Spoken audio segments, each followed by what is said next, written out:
We have an activities director that is interested in keeping the body active, the mind active, and forming a little group, camaraderie between the residents.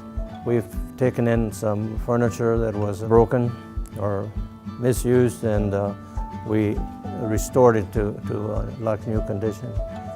Evie wanted some Adirondack chairs, so we built 4 of them, and they were placed over there by the swimming pool.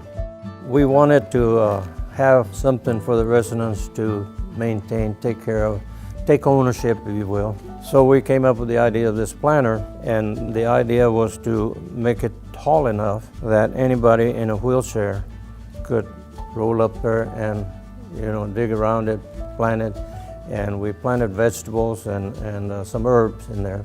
It was placed next to a sidewalk that was with easy access. We put some of those solar lights so that at night people could see it and not stumble onto it, It certainly gives us all a sense of accomplishment and makes you feel good.